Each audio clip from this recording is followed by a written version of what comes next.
یا اللہ تیرا شکر ہے، ہمیں اللہ تعالیٰ کا شکر ادا کرنا چاہیے کہ اس نے ہمیں اس قابل بنایا کہ ہم پڑھ لکھ سکتے ہیں، ہم صحت مند ہیں، ہم باشعور اور عقل مند ہیں۔ افسوس کی بات یہ ہے کہ ہم میں سے بہت سے ہی کام نہیں کرتے۔ دراصل ہمیں ان سب نعمتوں کی قدر اس لیے بھی نہیں کہ ہم نے کبھی ان کے بغیر کچھ وقت گزارا ہی نہیں ہے۔ یہ ایک حقیقت ہے کہ دنیا کی 6 ارب کی آبادی میں سے ہم جیسے چند کروڑ لوگ ہی ہوں گے جن کے پاس یہ نعمتیں موجود ہیں، اور ان میں بچوں کی تعداد اس سے بھی کم ہے۔ اگر پاکستان کے اعداد و شمار پر نظر ڈالی جائے تو ہم جیسے لوگ اور بھی کم ہیں۔ کیونکہ ہمارا تعلق بھی اپنے جیسے ہی لوگوں میں ہوتا ہے، اس لیے ہمیں وہ لوگ بہت کم نظر آتے ہیں۔ حالانکہ وہ لوگ جو نعمتوں سے محروم مگر تعداد ہم سے بہت زیادہ ہے اور ہمارے آس پاس بھی ہوتے ہیں، مگر ہمیں اتنی فرصت ہی نہیں ہوتی کہ ہم ان کے بارے میں کچھ سوچیں یا کچھ کریں۔ ہم نے سنا ہے کہ اللہ کا شکر ضرور ادا کرنے سے نعمتیں بڑھ جاتی ہیں، لہٰذا مزید نعمتوں کے حصول کے لیے ہمیں اللہ کا شکر ضرور ادا کرنا چاہیے اور ساتھ ساتھ مزید کے حصول کے لیے تگ و دو بھی جاری رکھنی چاہیے۔ اگر ہم اپنے ارد گرد ہی نظر دوڑائیں تو ہمیں بہت سے ایسے لوگ نظر آ جاتے ہیں جن کے پاس وہ تمام سہولتیں حاصل نہیں ہیں جو ہمارے پاس موجود ہیں۔ ہم پڑھ لکھ سکتے ہیں مگر وہ پڑھ لکھ نہیں سکتے۔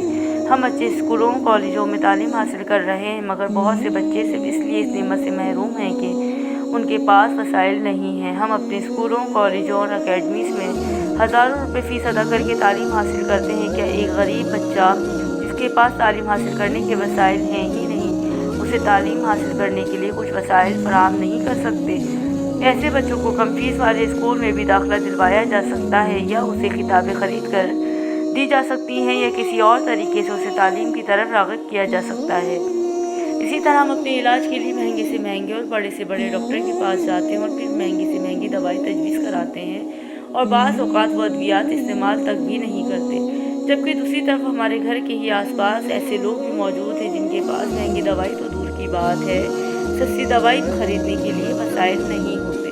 صحت کے حوالے سے بھی ہمیں اللہ کا بے حد شکر گزار ہونا چاہیے تاکہ ہمیں صحت کی مزید نعمتیں ملتی رہیں۔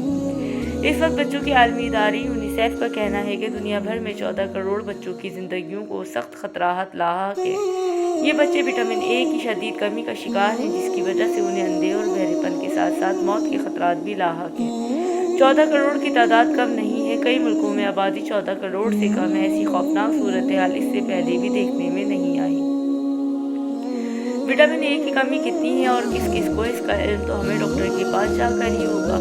ہم لوگ اگر ڈاکٹر کے پاس جا سکتے ہیں تو کیا یہ ممکن نہیں کہ ہم اپنے ساتھ کسی ایسے شخص کو بھی لے جائیں، خصوصاً کسی مستحق بچے کو جس کے بارے میں ہمیں علم ہے کہ اس کے وسائل کم ہیں، اور ہم وہاں اس کی جگہ اس کی فیس ادا کر دیں، یا پھر کسی سرکاری ہسپتال میں ہی اس کے علاج کرانے میں اس کی مدد کر سکیں۔ رمضان المبارک کا بابرکت مہینہ جہاں ہمیں بھوک پیاس برداشت کرنے کا سبق دیتا ہے، وہاں ہمیں بانٹ کر کھانے اور دوسروں کی تکلیف کا احساس کرنے کا بھی درس دیتا ہے۔ کسی کی تکلیف اگر اس طرح دور کر دی جائے تو وہ ہمیشہ کے لیے ختم ہو جائے تو بھلا اس سے اچھی بات اور کیا ہو سکتی ہے۔ یہ مبارک مہینہ تو ہے ہی نیکیاں کمانے کا، اس میں ایک نیکی کا اجر 70 گنا ہو جاتا ہے۔ اس لیے دیگر نیکیوں کے ساتھ ساتھ ان نیکیوں پر بھی توجہ دی جائے جن پر عام لوگ توجہ نہیں دیتے اور ان پر خرچ بھی کچھ نہیں آتا۔ اکثر بچوں کا رمضان تو صرف اس فکر میں ہی گزر جاتا ہے کہ وہ عید پر کیا پہنیں گے۔ بہت سے والدین بھی بچوں کی عید کی تیاریوں کے لیے نماز اور روزے کو قربان کرتے ہوئے بازاروں میں وقت برباد کر دیتے ہیں۔ جو لوگ ایسا کرتے بھی ہیں تو اگر ساتھ ساتھ اللہ کا شکر ادا کرتے ہوئے لوگوں کا بھی خیال کر لیں